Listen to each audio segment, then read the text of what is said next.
really want to get into this. So how this will work is I'm going to run a PowerPoint so you won't have to look at me the whole night because it's nothing really to look at. So you'll get to have a PowerPoint, kind of read along with us, and then I'll explain them as we go.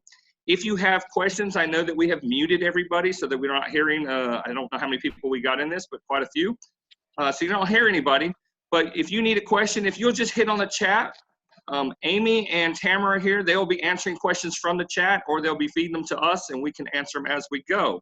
If we don't get all the questions answered, Shannon, who is our marketing person, she's going to create a video for us that will answer all these questions, and we'll post it tomorrow. All this will be recorded. It will be posted on our Facebook page, our YouTube channel, and on our website, so that if you have any other questions or need to come back to this, you're more than welcome to. And then again, you can always email me. So we're going to go ahead and get started with our slideshow.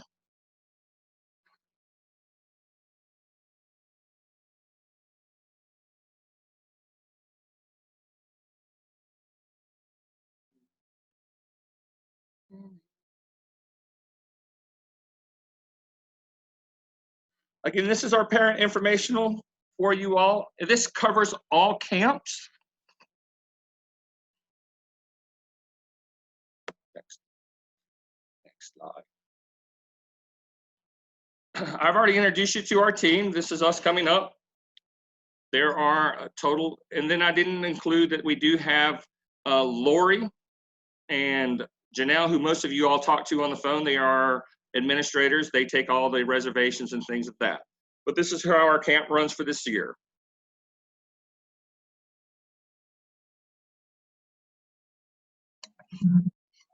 So what we're doing, before we talk a little bit camp, I want to tell you where we're at now, because I know we have been out of school since the 13th of March.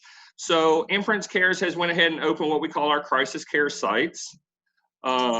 These are for people who have to go back to work, our first responders, our nurses, our doctors, and anybody really who had to go back to work. Is this a lag, Shelby, or just slow?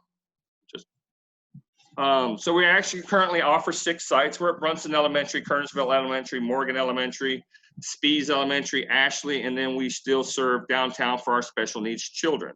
This has been going on since we were out of school and will go on until the Friday, the 12th of June.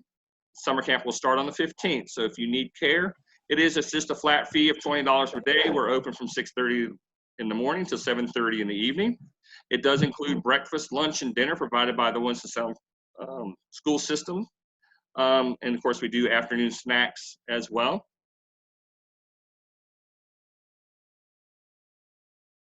We have been working with homework. And as you all know that you're home with your children, that has been a tough thing. We're running about a staff ratio of 1 to 4, just because that homework time is something. We do afternoon enrichment times. We have True Taekwondo gives us lessons. We have some of our staff that have exotic pets. Shelby teaches sign language class to our kids. We have a workout with mats. We do a bunch of social and emotional wellness lessons with the Health Alliance, with our nurses from the school nurses.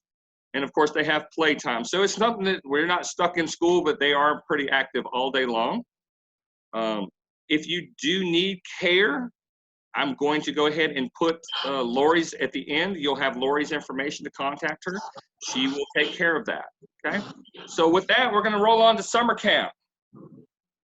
So summer camp, we're offering summer camp at 3 different locations this year. Last year we had 2. This year we decided to open our 3rd. We have our Winston 1, our Winston 2, our Kernersville, and we still have our IC downtown, which is Inference Cares Downtown Camp. This is for special needs kids only. If you have a child with special needs, this is where your child would come. I'm going to be honest with you, this presentation does not cover our special needs camps. This will only cover our traditional camps. If you need information on our special needs camp, please refer to Lori Richards. Her name and information is at the end of this. You can call the office. That is by appointment only, so you'll have to come in and you'll have to do a tour where we get to meet your children and stuff like that. But if you have any questions for special needs, Lori Richards is the person you need to talk to. This presentation is all about our traditional camps held at Winston 1, 2, and Kernersville. Our locations, Winston 1 is at South Fork Elementary.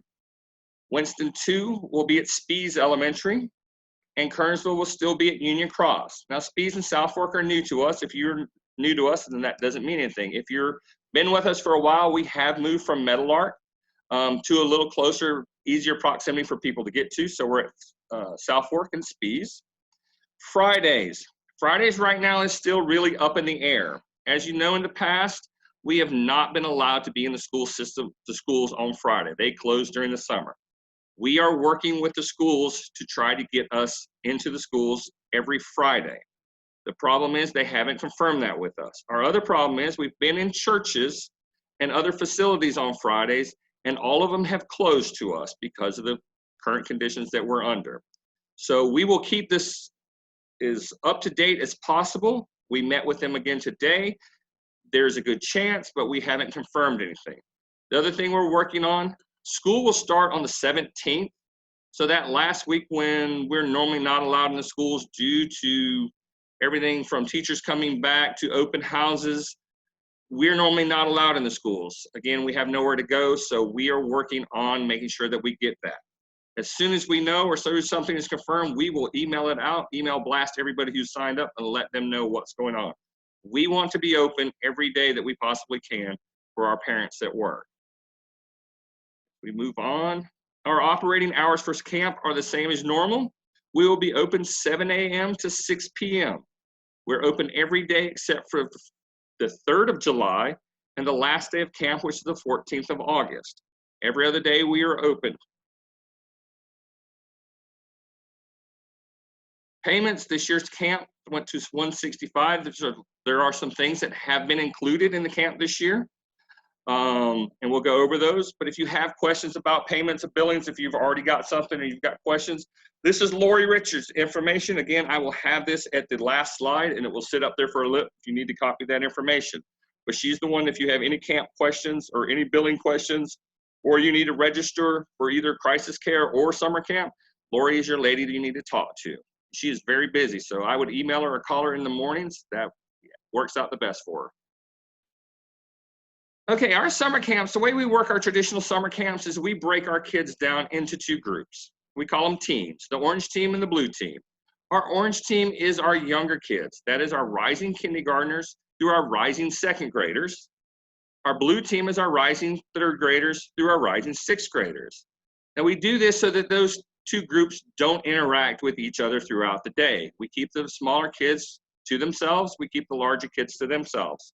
They have different activities. They don't socialize together. They don't eat together. They don't do snacks together. We try to keep everything separate. Now our small team, our orange team with the smaller kids, the younger kids, will have 1 group of rising kindergartners. That is a max of 10 per group. If you've dealt with our pre-K kindergartners, you know why we kind of cap that at 10. They're not used to this type of interaction, and we keep these kids busy. So we really want them to learn this year from what we're doing. So we kind of cap that. Our 1st and 2nd grade groups, we have a maximum of 13 per group. So there will be anywhere from 2 to 5 groups at each camp. Now our blue team, because they're older, we can have a little bit more, but we do cap at 15. We don't like to go over a 1 to 15 ratio in summer camp. There will be 4 groups at each camp. So when you come to camp, some things that what will you need and what we don't want to bring. So our needs are, let's talk about clothes. We need them to be comfortable. Shorts, t-shirts, and again, we're talking about school appropriate because we are in the school, so all school rules do apply. So no spaghetti straps, no tank tops of that nature, but anything that they can wear to school that's comfortable. Shorts, t-shirts, great, okay? Sundresses for the young ladies, that's also wonderful too. Shoes are a big thing. We prefer tennis shoes. No flip-flops, sandals, or footwear. We do a lot of activities, a lot of running, playing games, and they fall off or you're out in the grass and you step on rocks. Tennis shoes are the easiest thing, okay? On water days, which we do have our water days sometimes, and we're trying to get the fire department or somewhere to come out and spray us with water, but we have our own water games. Swimsuits. We like those to be worn under the bathing or under your normal clothes, the child's normal clothes, because it's hard to make that change to get them in and change before we go out and do it. They can bring flip-flops. We don't want them to wear them, but they can bring flip-flops, water shoes, Crocs, and put all this in a backpack. Towels and underwear. And I know that sounds unusual. Why do you want to pack underwear? But for us young guys or older guys, when we wear our bathing suits, sometimes we wear our underwear underneath our bathing suits. So if you came to school that way and you got soaking wet and now you need to change out of your swimsuit and into clothes, well, I was wearing my underwear and now they're soaking wet, so I don't have anything to put on. So to avoid that, the easiest thing is just pack an additional pair so that we got put some dry ones on when we get them out of their clothes and put some dry clothes on to send them home. T-shirts. Everybody gets a camp T-shirt. Our camp T-shirts are the same as they were last year. They're color coordinated. If they're on the orange team, they get an orange shirt. If they're on the blue team, they get a blue shirt. We changed the logo a little bit last year because it said the same thing on both sides, and half the kids wore the shirts backwards and didn't know it. So now we know what the front and back is, and we can fix them for them when they wear them. You get one free with your registration. If you want an additional T-shirt, you can pay $10, which is basically almost what our cost is. And all you have to do is let Lori know, and she'll fill that in on the registration, and that'll be billed appropriately. Needs. Right now, if we are in the schools on Fridays, we need to bring a lunch. Other than that, lunch and breakfast will be provided at all 3 camps every day, except for Fridays. Even if we're in the schools on Fridays, child nutrition will be off and they won't be able to serve us. But there are other 4 days, they will provide breakfast, a hot breakfast, just like they do in the schools. They'll go through the line, get their breakfast, and a lunch every afternoon. So this is one thing you don't have to do this year. This is one of the things we've partnered with that kind of come off you having to worry about packing lunches. If you do pack a lunch, we ask that it not be something that has to be refrigerated or heated. We don't have the resources to do that. We only have one refrigerator, and at schools, we don't have any refrigerators. We only have one for the downtown. No paper or plastic bags, preferably. Problem is, paper, if anything's got moisture in it, it rips, it tears, and everything goes all over the place. Plastic bags, if they're not tied, everything dumps out, and we don't know. We prefer no soda or candy. This just keeps the kids, we like to stay as healthy as possible. We do healthy snacks, and soda and candy just kind of puts everything off, puts us in a bad light with the other kids who don't have it. So we prefer that you don't pack that if possible. Needs. Sunscreen has been one of our big needs over the past couple years, and we've learned from our experiences that, number one, it's a pain, but we have to have it. So this year, we will provide all sunscreen that we need for summer camp. Parents don't need to keep restocking this to us and bringing it to us every week. We will provide our own. It will be part of your tuition, except if your child needs a special sunscreens because they're allergic. What we're going to use is SPS 50, the spray-on kind. We're going to spray the campers down. But if your child has an allergy to sunscreen and you have to get your own, then what we ask is that you bring it to camp. It needs to be left at camp so that we can use it at any point if they're out in the sun playing. We prefer the sprayed because our staff has to apply it. We don't let the kids apply it because they don't hit all the spots they need to. So, and it's hard for our staff to keep rubbing the lotion in. If they're dealing with 12 to 15 kids, they have to do their whole group. The day you bring it, our staff will label it. We'll put a big label on it with your child's name, and it will go under their team bag. So it stays with that team that they're assigned to. And once we get low, one of our staff will notify you that it's low and that we need to add some.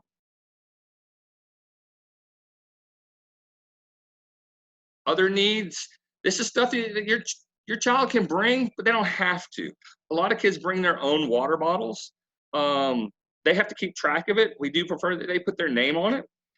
If they want their personal snack, they don't like the snacks that we're offering or the lunch or breakfast that is being offered by the school system, then you can pack your own lunch. That's great. A book to read during that quiet time. There's not a whole lot of quiet time during summer camp. I'm going to be honest with you. Shelby has booked their days pretty big. So they can bring a book because we do have a little bit of downtime every once in a while if they want to sit and read. That's wonderful. So those are things that they can, but not required.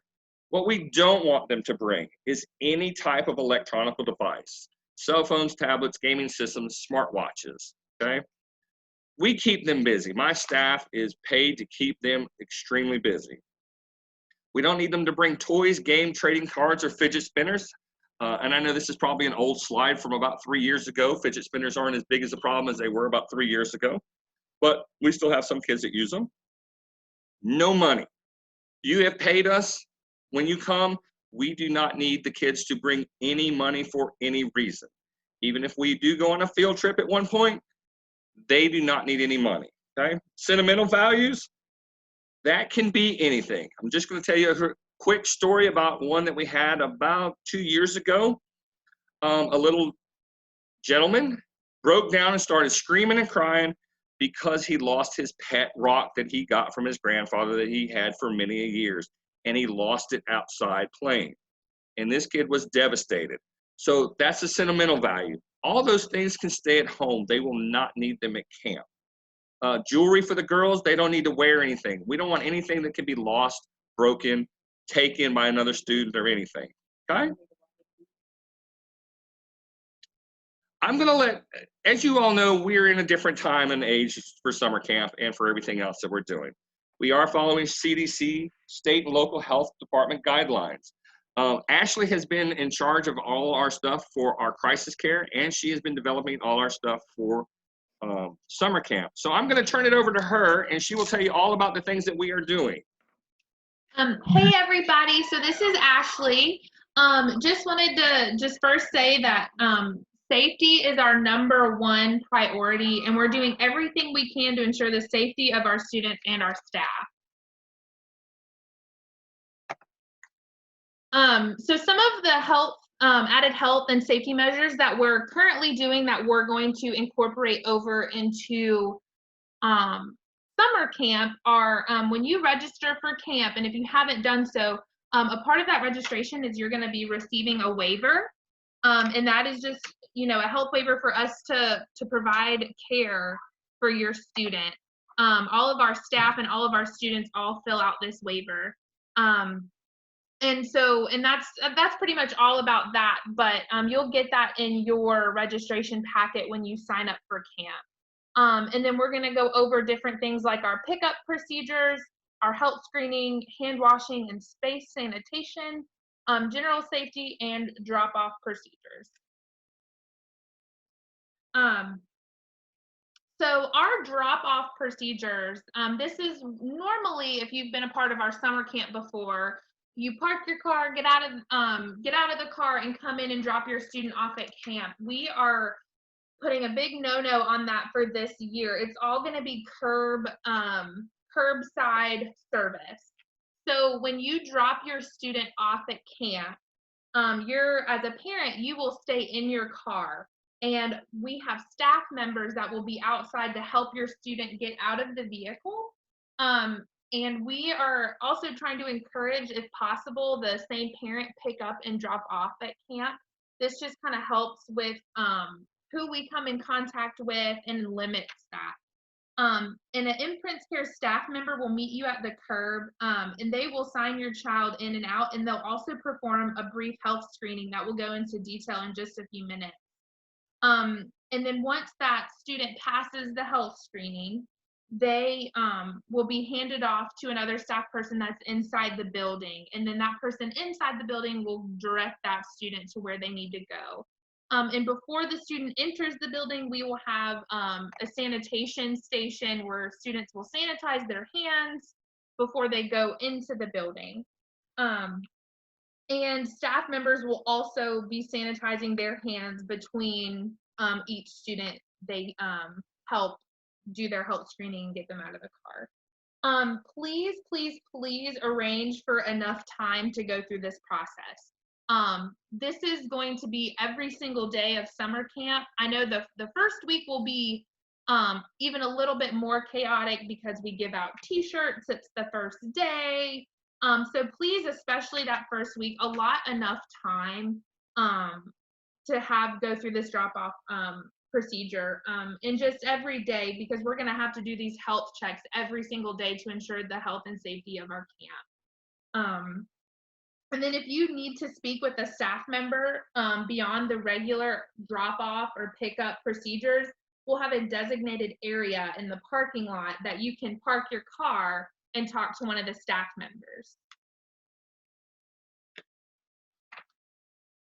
So these health screenings we have taken straight from the CDC website, and we kind of designed our own from with guidance from that. But every person that enters the building, whether that's a camper, a staff person, or a vendor, will go through this same health screening. And there's different questions that you go through that we generate, and you have to a student and a staff member have to pass this health screening to be admitted into camp. And so any person that does not pass this health screening will not be able to go into the camp. And a lot of questions we've gotten for crisis care is, well, when can they come back to camp? And so we're following the CDC guidelines with this. 10 days since they first had symptoms is the CDC's rule, and also without a fever for 72 hours without medication. And if someone, your child or a staff member has had close contact with someone who has tested positive for COVID, will have to stay home and quarantine for at least 14 days. And so the next slide is just what our health check looks like. It might be kind of hard to read, but we do a temperature test every day. We are getting the thermometers where it just points at the student's head. You don't even have to come in contact with their head. That will take their temperature, and we record these daily. And it's just these questions that we have to ask you as a parent every day on the front of that page. And then on the second page is just kind of for our staff reference of, if there's an underlying medical condition. So if a student has asthma, we're still going to care for that student, but we're going to monitor it very closely. So we have that space there to kind of make notes if we need it. Or if a student has had a cough, allergies are really serious right now.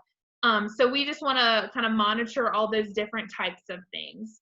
And if things have gotten better, gotten worse, that's just kind of what the back page of this health log is for. So our staff can make notes if we ever need to.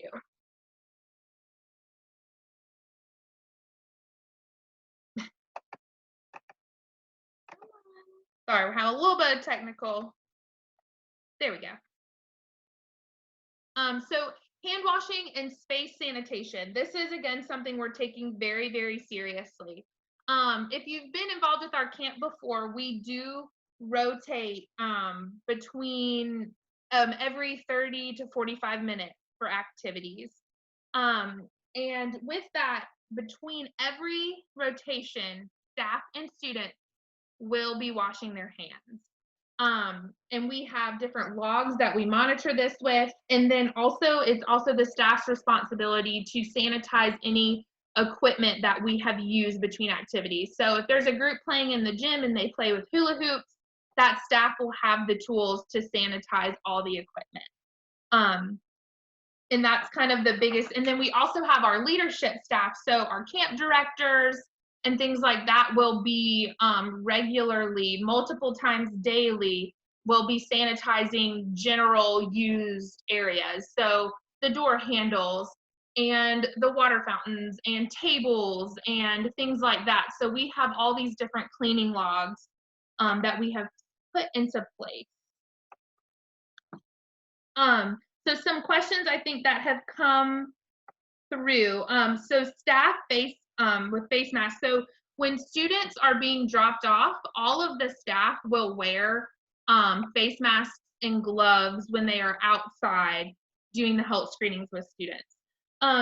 Staff and students all have the option to wear face masks if they would like to. But once a staff member or a student enters the building, that is a safe place that everyone who has passed the health screening is there. So there should be no issue with students and staff not wearing face masks inside. And another question, what if I come to drop off late?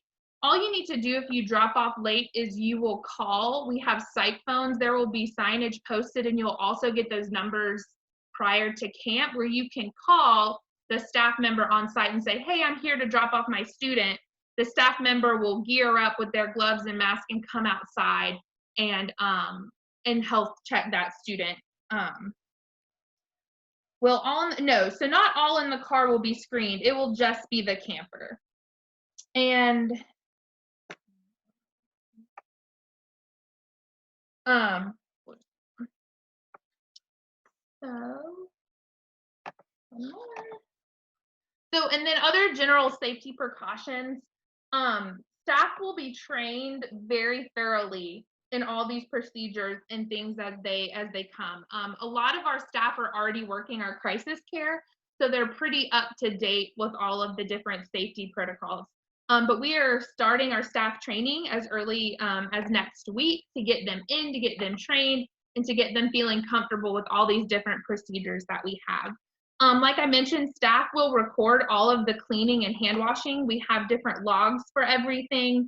We are going to work on social distancing as much as we possibly can. We know that's hard with kiddos, but we're going to have things like visual markers to encourage social distancing, such as when students are waiting in line for the bathroom. We're going to have stickers, tape on the floor that keeps them 6 feet apart from each other. And same with any like eating areas, or if they're sitting down to do an activity, we're going to space the kids out so we maintain that social distancing.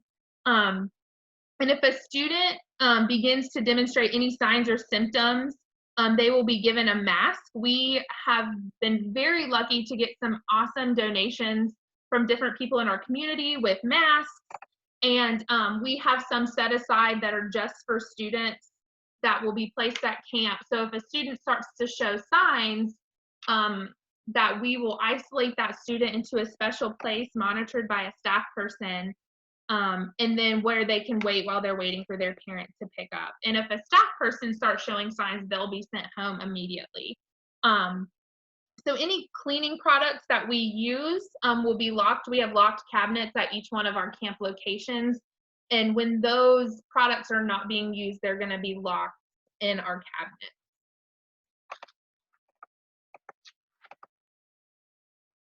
And then for our pickup procedure, this is a little bit more simple than it is to drop off.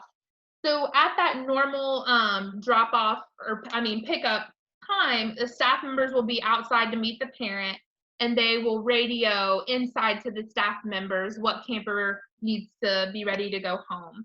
And if you pick up at an uncommon time, there will be no staff member outside, but like I said earlier, you can just call that phone number and tell the staff person that you're there to pick up. And then staff will ask for a photo ID to confirm that the person picking up is an authorized pickup. And this is something we do for safety. And once staff get to know you and see, okay, Mom, you've been picking up every day, they'll start to recognize who you are.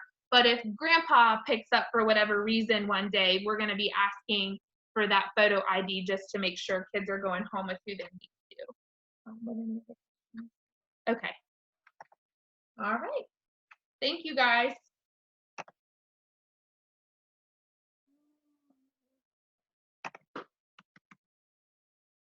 Sorry, we're getting Mr. Bart back to be unmuted. And we did get a lot of questions in that section, so we are going to cover those more toward the end, if that's okay with everyone. Bart, back to you. All right. Well, as you guys can tell, we have been doing a lot.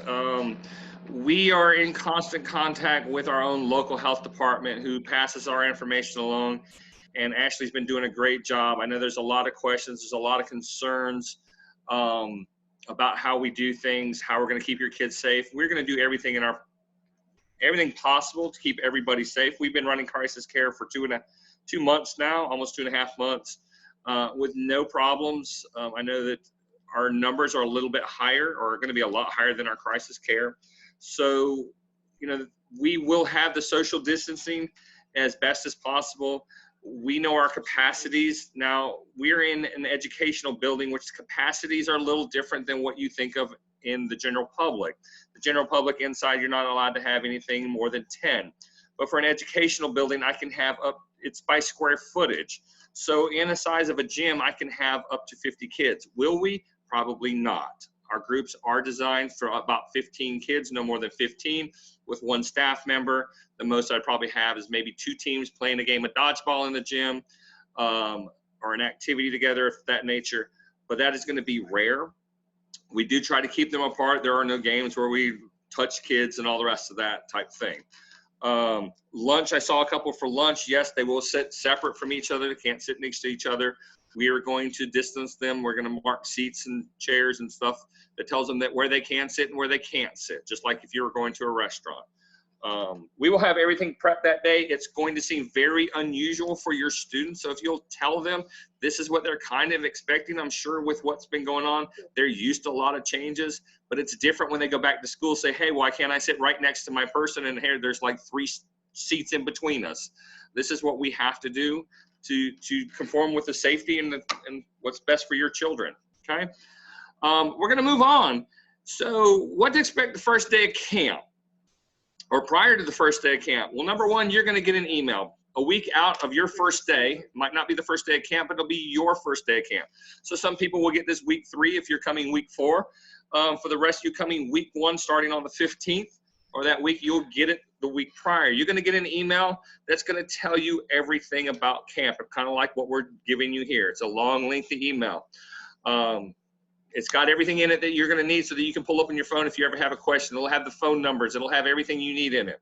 You're also going to get a copy of your student's information sheet. What we want to do is verify that all the information we have is correct. For some of you, you've been with us for a long time and you registered your child back in August, but you've changed your phone number or something of that nature, or your authorized pickups have changed. They've changed their. We want to get the most up-to-date information we can, because if you're with us, you're not filling out applications right now, do just roll you over. So you're going to get a reminder list of the things we went over, what to bring, what not to bring. You're going to get a weekly calendar. For you that have been with us, this is that busy calendar. It tells you what your children are doing. You're going to get that every week. You're going to get a map of where to drop off and how to do the drop off. It'll tell you if they're arrows, because we're going to do curb pickup. That first day of school, please, or camp, please bear with us. I am going to try to have anywhere from 8 to 12 staff out at each camp, helping unload kids as fast as we can and giving you the stuff that we need and collecting the stuff. But you're going to get a map on how that works. And most of you that pick up at schools, you know that there's a lot, how the arrows go. We'll have something similar. And then we're also going to send you stuff on how to sign up for Remind. That's how we shoot out quick emails if something's happened. Such as, you know, we had to close due to weather, which never happens for summer, but we do it for winter. But if we need to send out a quick information, it texts you and lets you know that what's going on, okay? So that's what you're going to get prior to camp even starting. Again, you get these weekly calendars. Shelby's created them. I've passed that on. This is my first year I've not created them. I've kind of passed it on. It's kind of like my thing that I've enjoyed doing. It's my stress relief to design all these cool calendars. But she's taking over all the activities and stuff, so she gets to do this. These will be available weekly. They will be sent out every week that you attend camp. You'll get them the week prior so that you know what your kids' schedule are and you kind of go over them with them. What to expect the first day when you come to camp. So at your camps, well, that came in weird. You've got a camp supervisor for each camp. Their hours, that's the person, that is the head honcho at that camp. They oversee everything, all staffing, all events, everything that happens. They work Monday through Thursday from 8 to 6. They are off on Friday because I can't work them too much. So I have another person comes in and works just Fridays for them. There's a parent greeter. They're in charge of that team that is going to be screening your children. They're the ones that you see in the afternoons. So you'll see that same person. They'll probably be the ones that are actually taking the temperature of all the kids and logging your kids in every morning. Base camp team, we have a morning group. So it's basically a morning group that works from 7 to 12:30, and then I have a group that works from 12:30 to 6. They will handle all the activities inside the facilities and do all the activities with the kids. We've changed it up a little this year. It's going to be the same people for the whole week. So the same people working mornings and the same people working afternoons to let your kids get used to the same staff instead of one person only working Monday, Tuesday, and Thursday, Friday. So a little more continuity going on there for your children and our staff. So the first day of camp, you probably might not see the greeter. You're probably just going to have a normal staff that'd be the one that's talked to you. They're going to, as Ashley said, they're just going to verify your contact information, review and update all the information. Medical forms. You'll get a medical form on the initial welcome packet. If your child has medications, and we're going to hit this a little more, you'll need to bring that form with you. We'll talk about that here in a second. And then, of course, they're going to get signed in.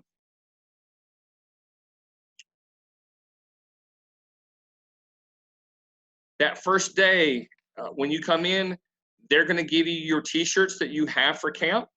If you need to turn in a sunscreen because you're allergic, then they'll label it and they'll turn it in, and they'll collect the medication forms and any medicines that your child need while taking at camp.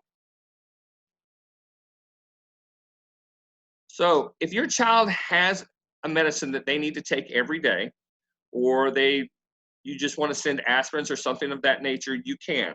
You must fill out the medical form. This is the form that allows our staff to give your child. It tells them what the dosage is, how often they are to get it, and everything like of that nature. Your contact information again, in case we have any emergencies of that section. Staff will take that form from you and the medicine. They'll put it in a Ziploc bag and label it with your child's name and what group they're associated. It will go into a backpack. We call it our medical backpack, and each team has one. It will go on their team so that it goes with that group wherever they go. If they come up during the middle of the day and say, hey, I got to take it at lunch, they would just come in to the camp supervisor. The camp supervisor will log that we gave them their medicine on the form and give them their medicines whenever we are told to. Okay, moving on. All right, here is the biggest question of the summer. In Prentice Cares, we are huge into our field trips, but unfortunately, we're at a different time period these days. And this is the challenging part for us.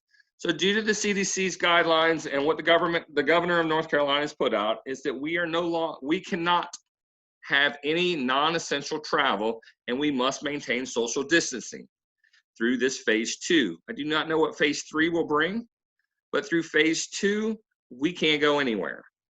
Number one, our groups are too big, and I can't social distance on a bus or any other type of vehicle. So, and just to be honest with you, the majority of our vendors who we have booked, and we had Shelby has booked some awesome trips for us this summer. She's been doing it since January. The vendors are calling us and canceling because they cannot have camp. Does that mean camp is going to be bad? No. Just for right now, does that mean we will take no field trips all summer? No. Okay. So we know for at least the first month that we are shot down on field trips. We are coming up with all kinds of other things that will allow us to have fun at camp. So for instance,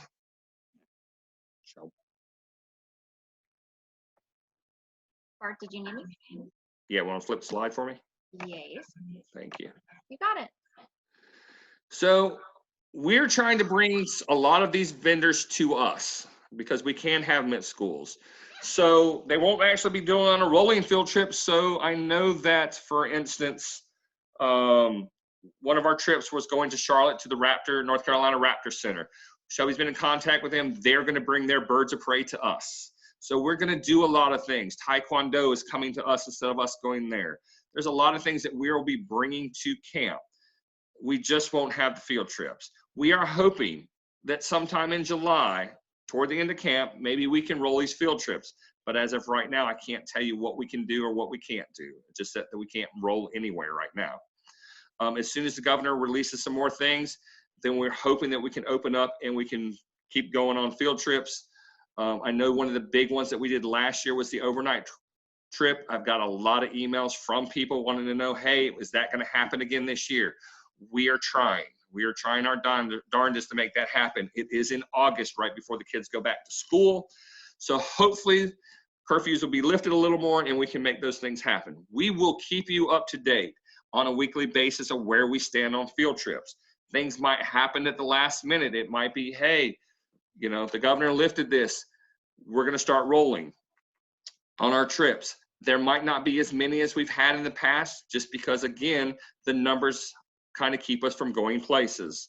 Our numbers for our teams normally stand around 60, so we might have to break those in half and half the group go in the morning, half the group go in the afternoon, and then the other team goes the next day. We'll work around that. Trust us when we say that we want to get your children out of school on field trips, because my staff love it, the kids love it, and we know that's a huge part. But as of right now, we are going to make our schools the best we can and the most fun we can. So what we've done, now this doesn't sound like fun, but trust me, it will be fun, is we've taken this field trip time and added educational enrichment. When we start camp on the 15th of June, our children would have been out of school for 3 months. The last time they went was back in March 13th, was their last day. So the great part of Imprints Cares is we hire most of our staff, our teachers from the school system. They're teachers, teachers' assistants, and all kinds of other people that work for the schools. So we've got a whole band of them together and said, this is what we want to do. We want to have an educational block to help with this summer slide. Number one, it's just not a summer slide. It was a fourth quarter and now a summer slide. So we're going to bring in a lot of educational. They are not going to be sitting at a desk doing worksheets and studying spelling words and things like that. We are going to be up. We're going to be moving. It's going to be engaged. Our teachers that have signed up to do this for us loved it. They miss their kids. They miss that face-to-face interaction. It is not going to be like this, what we're doing right here. It is going to be no virtual stuff. I don't want them to watch. They've been doing virtual lessons for the past couple months. It's all going to be hands-on. It's all going to be it's going to be learning by teachers right there in the room. It's going to be really neat things. Will it be all day? No, it won't be. It's only going to be short periods. But again, it'll be that face-to-face thing. Moving on. So some of the morning topics that we are going to be having with the kids, and these are 30-minute blocks, is a science. And this science is going to be fun. They can do anything from build rockets and learn about rockets to learn about animals. We've got all kinds of people bringing in all kinds of different things. But it will be educational based. They won't be writing research papers and coming home with homework, but they're going to be doing a lot of hands-on things. Math, huge thing that people fall behind in, even on a normal day, is math. I know because my wife is a high school math teacher. She says if these kids could just learn the multiplication tables, they'll be in business.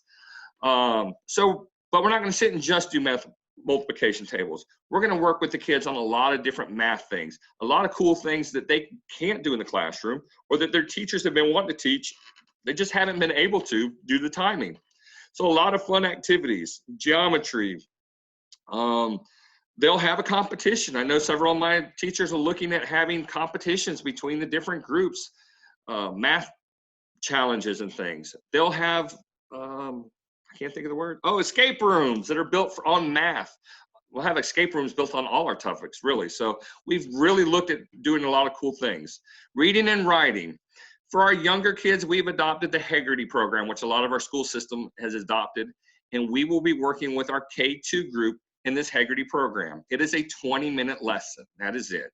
So it is all about how to read, write. It's just an awesome group. It's pre-done, so we don't have to come up with anything. It's a curriculum already set that the school system has approved, so the little kids, the younger kids will be working on it. The older kids will be doing things a lot more difficult. They might be reading a chapter book and answering questions. But again, these blocks are only 30 minutes long, and then they rotate to the next block. So lots of cool things that are set for that. And then in schools, what they teach is the social and emotional. And we do this in our normal summer camp, social and emotional, how to deal with everything that's going on. So we're working with the School Health Alliance. They're going to be working with us. We have teachers that teach us in school. They're going to be working on how to become better kids, how to become better children for their parents. Just all kinds of neat things. You could run with this in many different ways. So like I said, this is our educational block. Some things might change, but this is going to be the basics. We might have a Spanish teacher come in and work for Spanish with the kids, that type thing.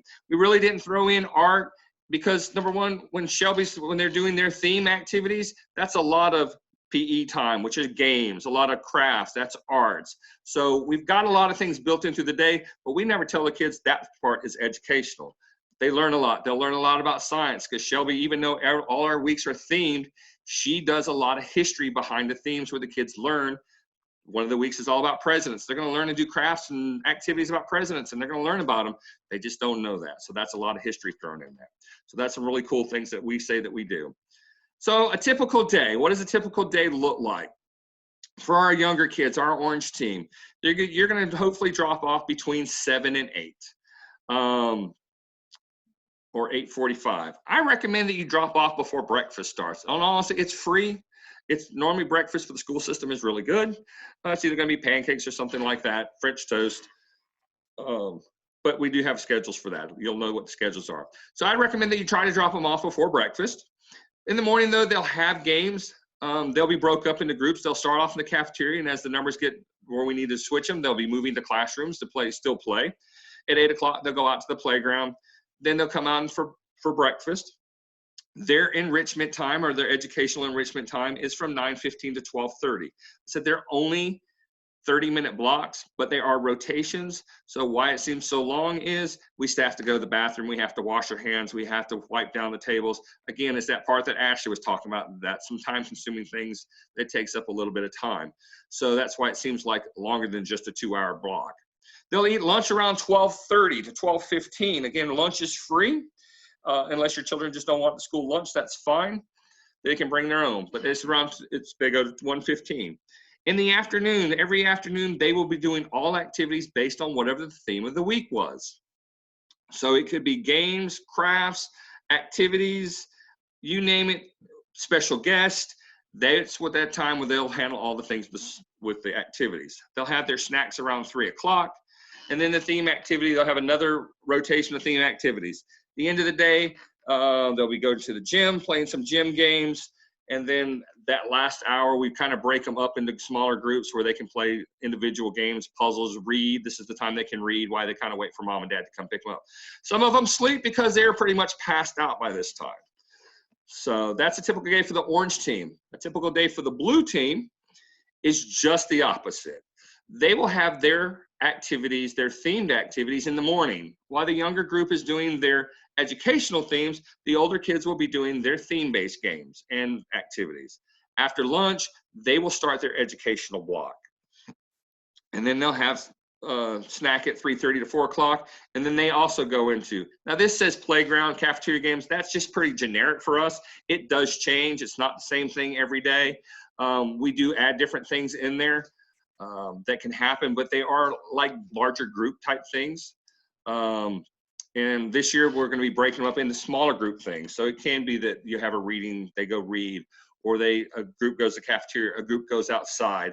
We're going to be under the shade as much as possible. We're going to have them spread out pretty much everywhere this last couple hours. Communications.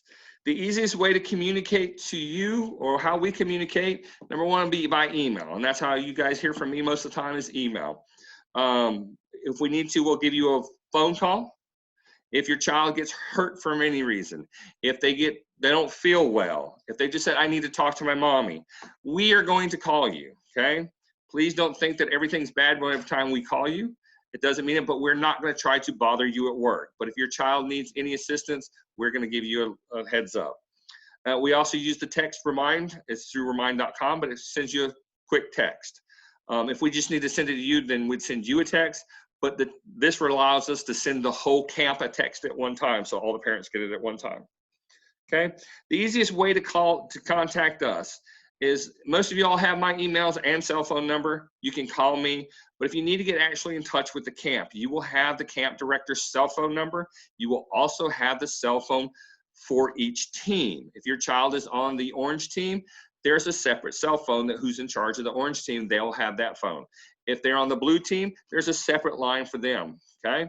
The camp director will always be there from 8 till 6, so you should be able to call them at any point.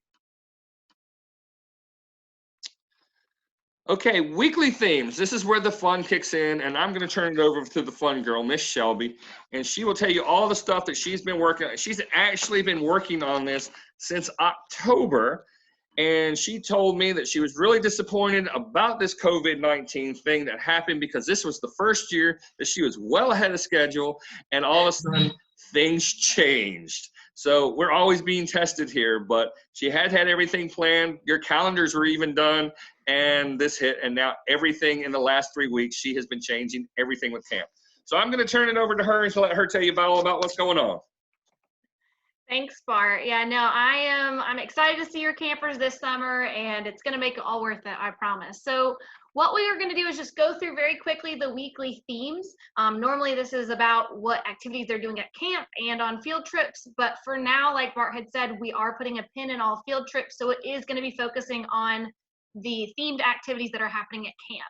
It is not going to cover any of those educational activities because these are just about the themes. So with that said, we're going to jump off. We have a theme. We try to do a cultural theme every year, and this year we chose Japan.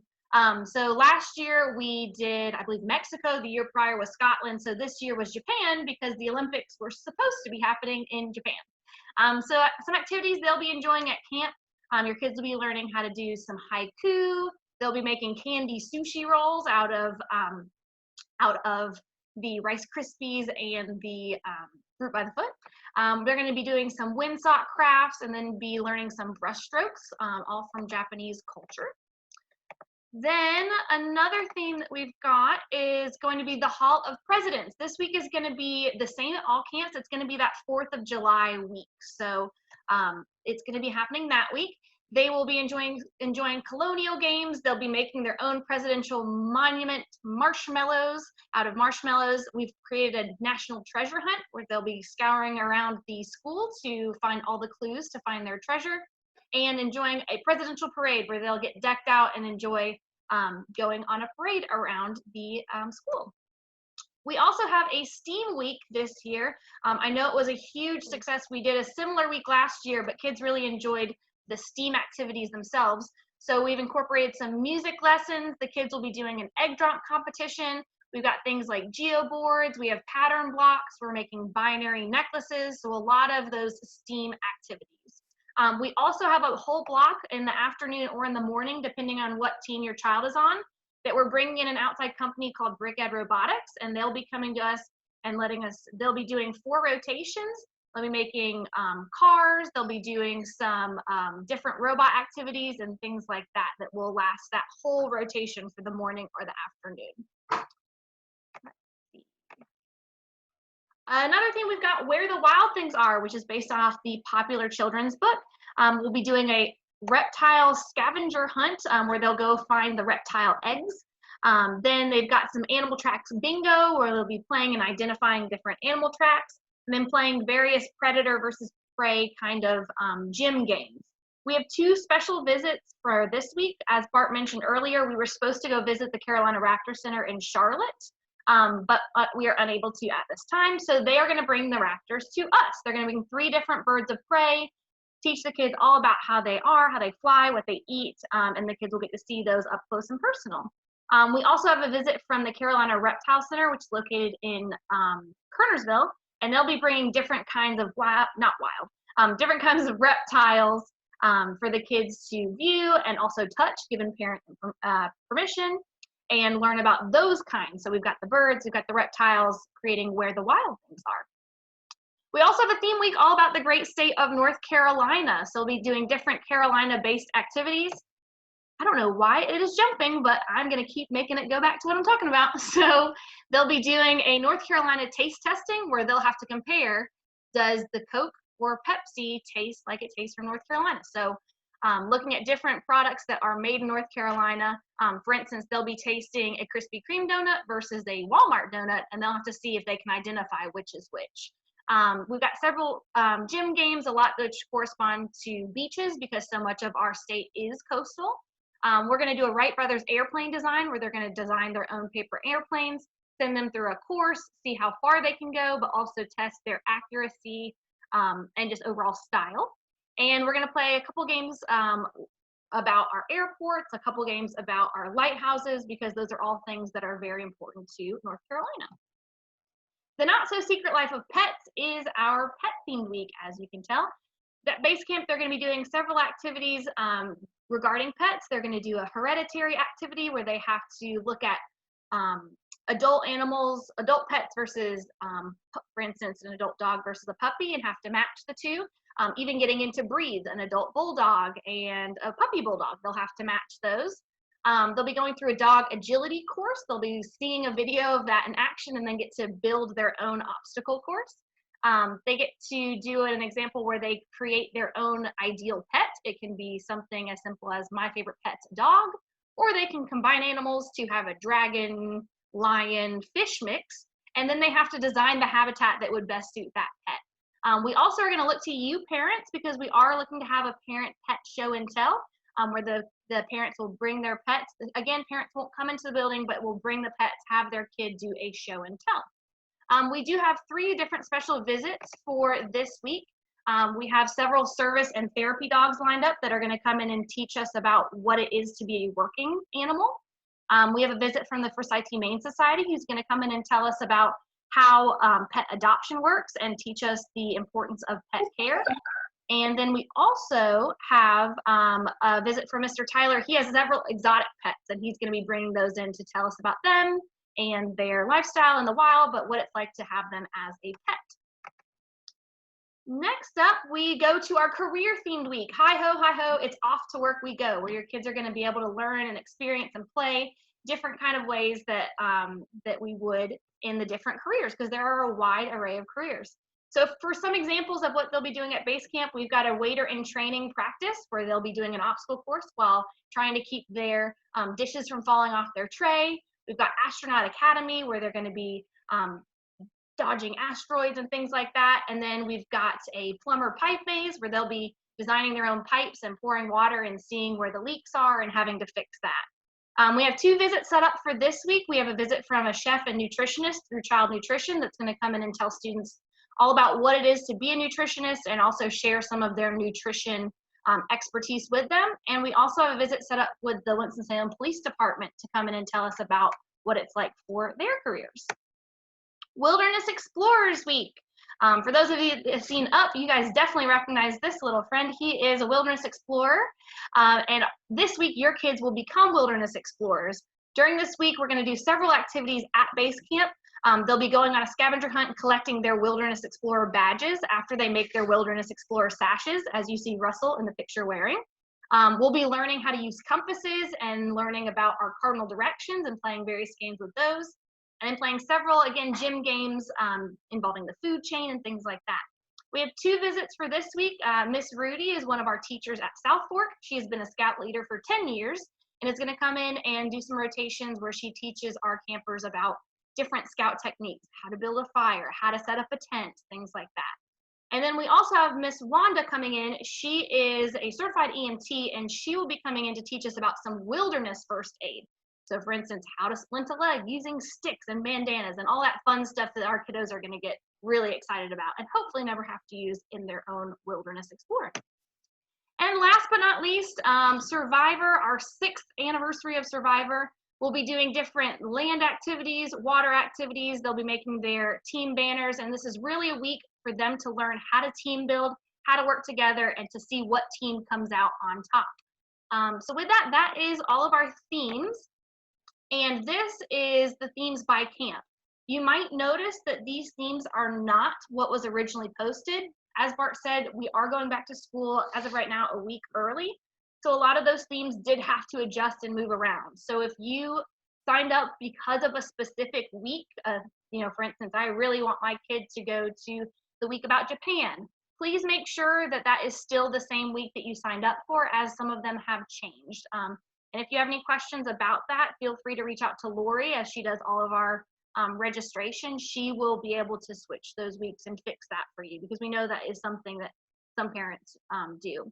But if not, if you signed up just because of a certain week of dates, then even if the theme has changed, they're all going to be exciting. They're all going to be a great time. So you should have no problem with that. So with that, I am going to pass it off to Mr. Bart, and he is going to take it from here.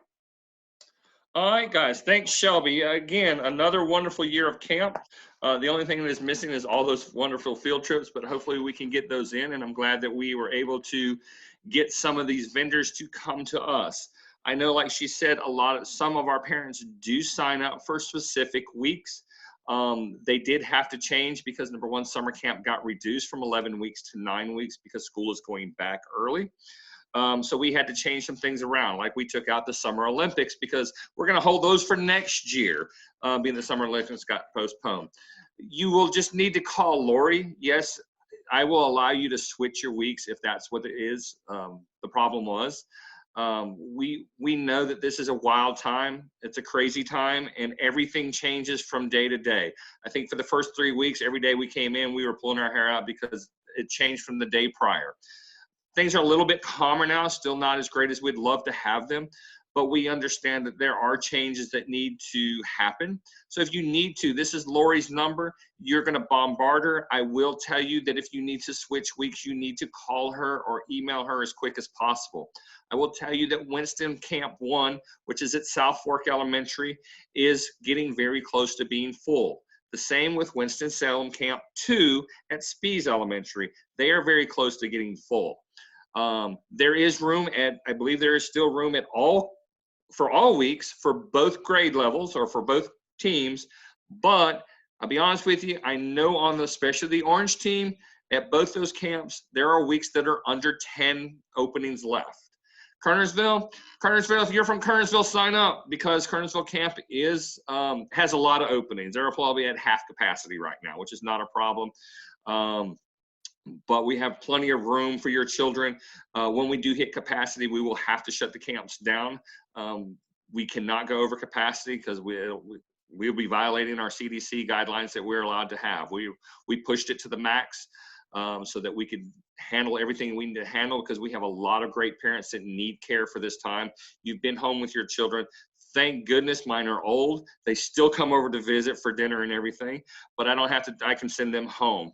You guys are stuck with yours all the time, and I know it's time to get back to work, and you're ready to go back and send your kids to visit us. We will keep them busy. We will send them home tired. They will have fun. Again, if you need anything, you can email me. I will tell you that Shannon and Shelby and Ashley, there have been a lot of questions about the CDC regulations and what we're going to do to keep your kids safe. And as far as the social distancing and all that, they are going to put together tomorrow a short video clip answering all these questions, going over this stuff again so that you feel comfortable with us. We want you to feel comfortable that your kids are in a safe and enrichment camp. Okay, that is our number one goal, your child's safety. Our second goal is that they have fun. But we want to keep them safe, so we don't want to keep you out there and keep you confused of what's going on. We give you all the information we have. Again, once we find out from the school system, if we were open on Fridays, we can be there, we will be open. We do not want to shut down. So keep your fingers crossed that we meet with them again this week, that we'll have something by the end of this week. Again, this is all we have for you. Thanks for our first virtual parent meeting. I hope to goodness we don't have to do this again. A lot of your questions were answered by Ashley or by Tamara and Amy. I want to thank my staff for staying late tonight to handle this. And if you have any more questions, keep them coming. You can email us. You can do them on Facebook. You can do them on YouTube, or you can do them over our website, or you can email me. I appreciate you all. Have a great week, and we will see you later.